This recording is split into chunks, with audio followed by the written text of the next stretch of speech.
How's everyone doing so far? Day 2, feeling good, feeling invigorated?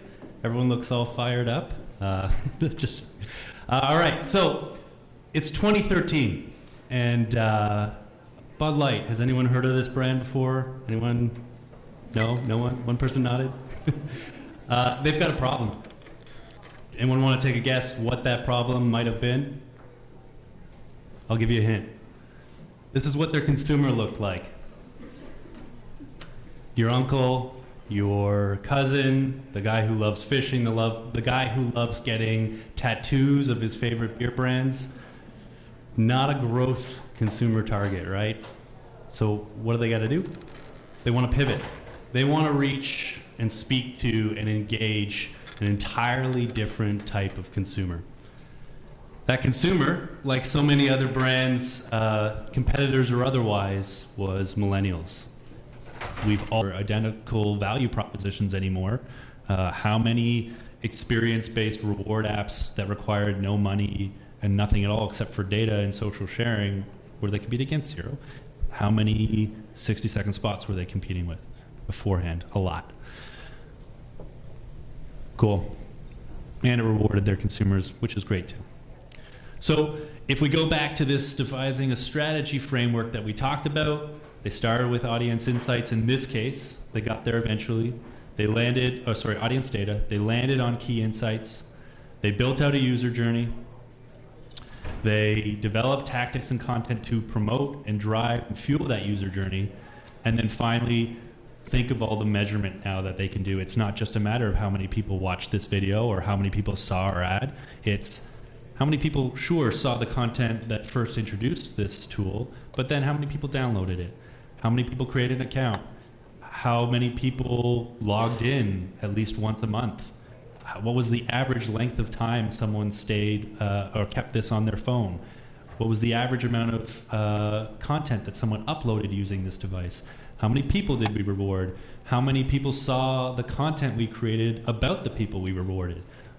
Now there's all kinds of things that come out of it, which is all great, but what I like most about this is not the idea, it's the process that was involved in getting there. Cool. This is a black slide. So it's 2016 and Crown League is back. For those of you who aren't aware, Crown League is like the Drew League or the Chai League that Chicago has. It's here in Toronto. Nike creates it. It's probably the top tier non-professional basketball tournament in Canada. It even sometimes features NBA players who are kind of on their summer break. But it's a big deal in downtown Toronto. It's a really cool moment.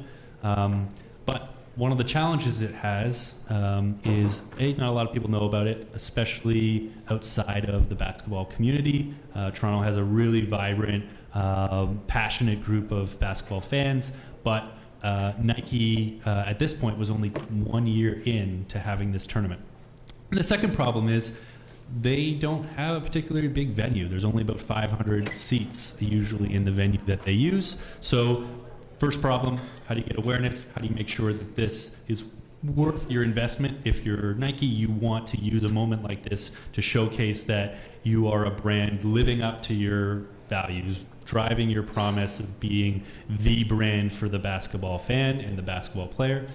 So awareness is definitely a big piece, but also how do you take an experience that might only happen 5-6 times over the course of a year and make it feel like it's nationally relevant? So one of the key insights that kind of came out of some of the data we were pulling about who our audience would be, who would show up, and then for those who were at home across the country, those who would maybe only be able to experience it vicariously, was that we needed a way to make it so that this very limited experience felt transcendent or spread beyond its narrow confines. The user journey that we built was we would bring people to a destination who were out of the venue and give them the tools that they needed to feel like they were there every step of the way. And then some of the tactics and content, we're actually going to take a look at that in just a second. We'll also talk a little bit about measurement. We'll come back to this slide. So the first challenge we talked about was the story of Crown League. How do you introduce something that most people aren't aware of? Well, dove into the data. Toronto, Canada in general, doesn't always get a whole lot of love when it comes to basketball. I've had a conversation with more than one person over the past few months who wasn't even aware that when you're in the States, that we have a basketball team, the Raptors. Some people discover the Raptors exist when LeBron comes to town.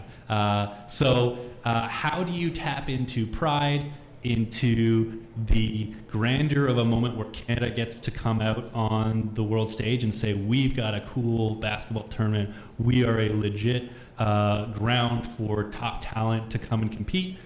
Might create something like this. We won't watch the whole thing, I promise.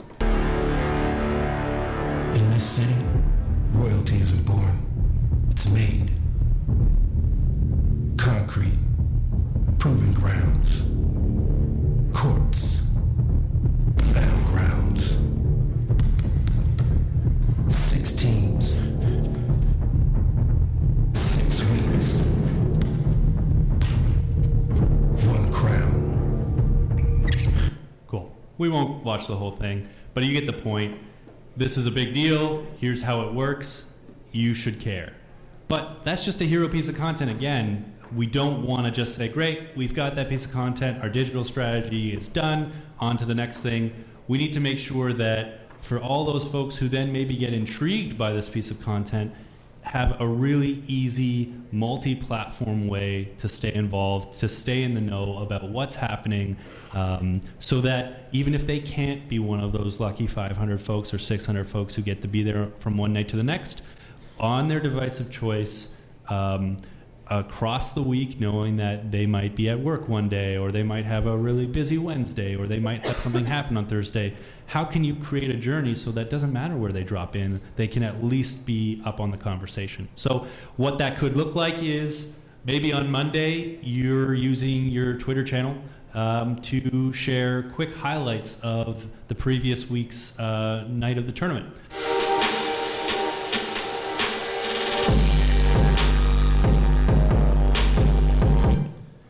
Maybe the next night, you have a snapshot of a bunch of frames and images. Maybe this one captures the emotional feelings of the night. Maybe Snapchat was a big deal back then, whatever year this was, 2015.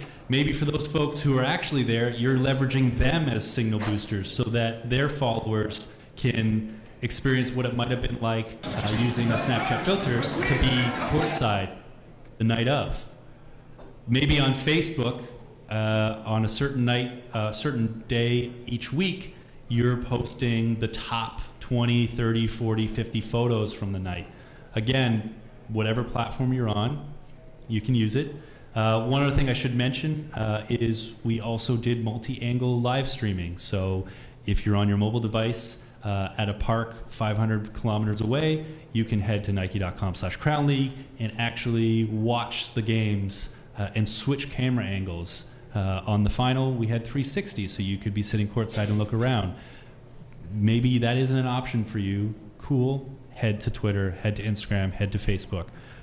Starting to break down some of those barriers, not just relying on a single piece of content. But to that point, when all is said and done, how do we fully encapsulate the story, knowing that maybe even despite all our efforts to date, all of our tactics and all of our bite-sized multi-channel content, there's still going to be some portion of folks who never saw any of it due to the way that feeds work, due to their schedules, who knows? What's the final encapsulating piece of content that we can put a bunch of media behind to tell the full story? Win, no matter where you walk down the street, everybody's gonna know. That's a champion. That's what we're going after.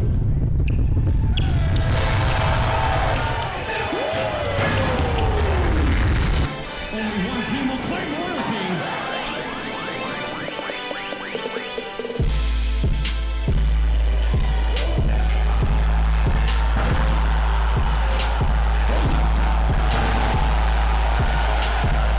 It's the showdown for the crown. Only one team can own the throne.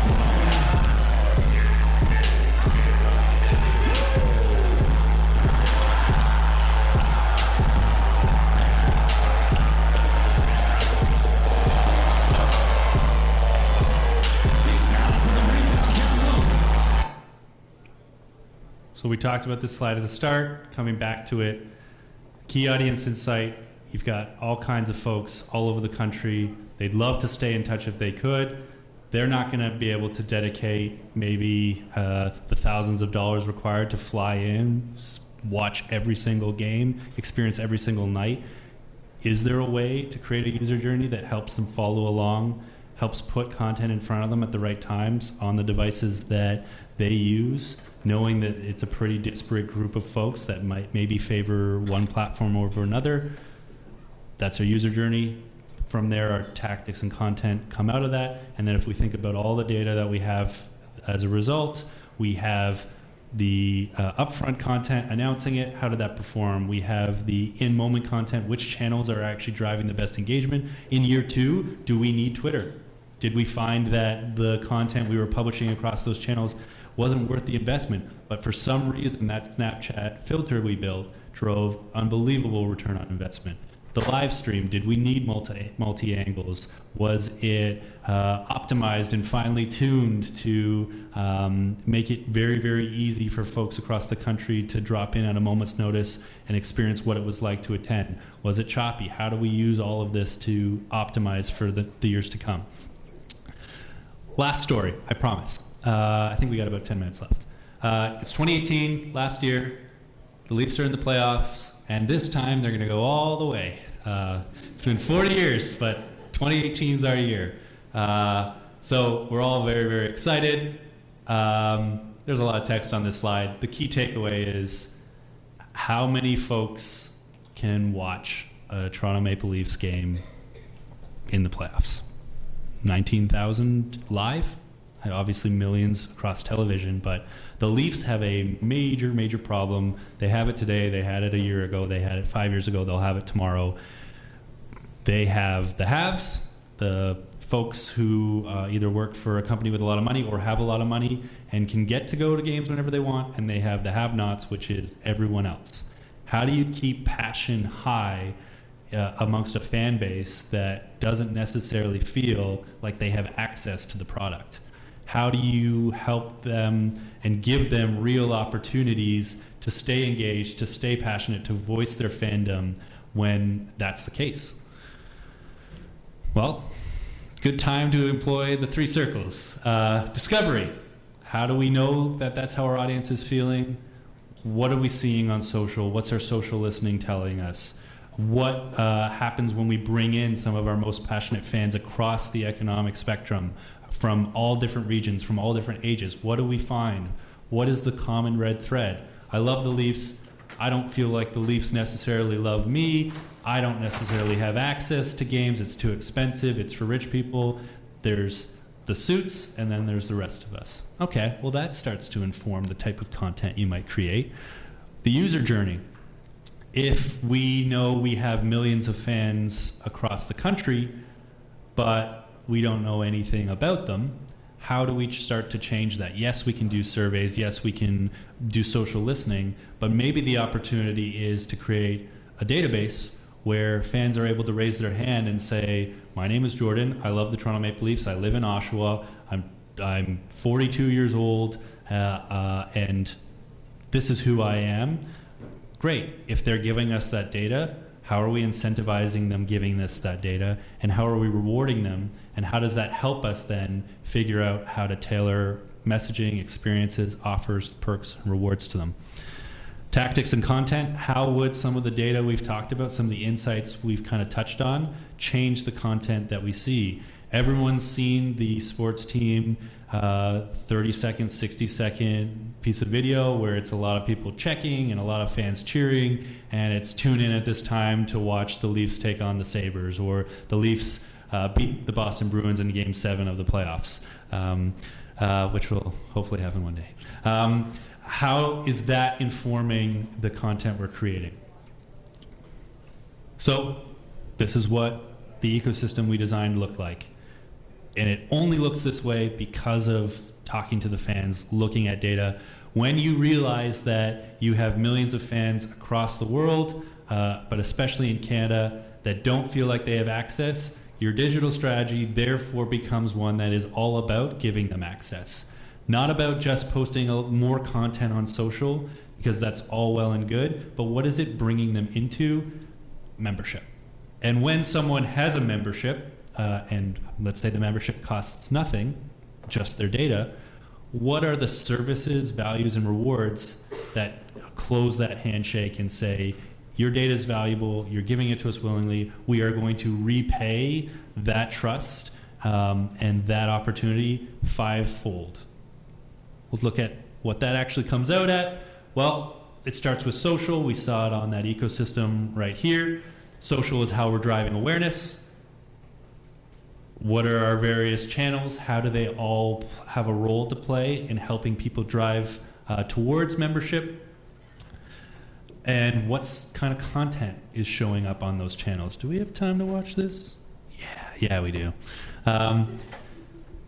Playoff week. We talked about that video we've all seen. Fan, you've just been waiting to see who they were. People checking, maybe a great shot, a lot of excitement. If your audience insight is that fans feel left out and don't feel a part of the team, your content will look something like this.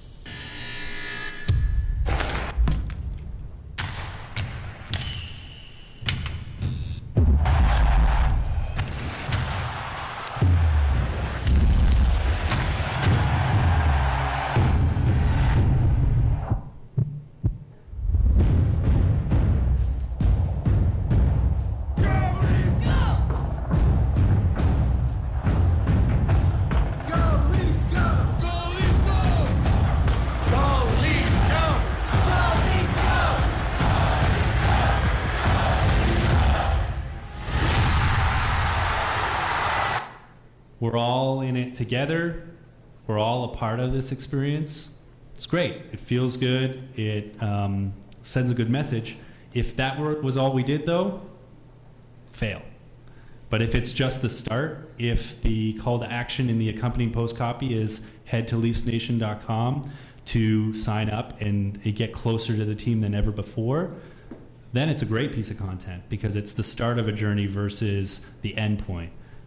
Way back when we were talking about Bud Light, that first terrible hero spot, that was their strategy. We've got our hero spot. See you guys next year when we have to come up with a new one. Not a strategy. In this case, though, just part of a journey that goes on for, in this case, not as long as we would have liked, but at least a month. And it's only the beginning. Once you're a member, you now have access to Leafs Nation Network. Leafs Nation Network, in this case, was Netflix for the Toronto Maple Leafs. Exclusive videos, documentaries, new content coming out every single day. All you need to do to get access is to enter your information, sign up, or log in. We're not going to watch this. It's just an example of one of the pieces of video content that we created. But that's not all. You also have a social avatar generator. So you can head to Leafs Nation, log in, turn your social profile picture into one that shows you're a part of this movement. Does it cost anything? Nope. Just log in. You can get a personalized post. I sound like a salesperson. You can get for the low cost of nothing. You can have a digital asset created featuring your favorite player with their digital handwriting, writing you a personalized note. Again, all you gotta do is sign up. So there were other things we did. These are just 3 or 4 of my favorite, but the mindset is how do we make digital our mechanism for scaling, feeling a part of this team, and getting to have experiences, opportunities that you otherwise wouldn't get. Not pictured here are the free tickets that were available. Every single game, members of Leafs Nation, we would randomly prize out hundreds of tickets. Priority access to the tailgates in Maple Leaf Square. Digital became the hub that drove the strategy. The strategy was let's connect our fans. The tactics only came out of that. The strategy was never we are going to create a social avatar generator because they seem pretty cool. We're going to create a Netflix-style Leafs video content platform because those seem pretty neat, and SVOD is a big, cool buzzword right now. It started with audience insight. Our fans feel left out. We need to find ways to connect them. So that's the end of the stories for now. Some of the key takeaways that hopefully you've heard come up in some of the things we've talked about so far are distill your objective down to its purest form. How often have we heard someone say, oh, what we really need to do is drive awareness, or I want to reach a lot of folks, or I really want to get a lot of engagement on social. No business takes a bag of engagement to the bank and cashes it in for money. Your actual objective is I want to sell more products. I want to have more leads to fuel my sales funnel. I want to have more people download my app because I use that app to communicate X, Y, or Z. Let's distill past, I want to create a piece of viral content. I want to get a lot of likes or hashtag uses and find what we're actually looking for.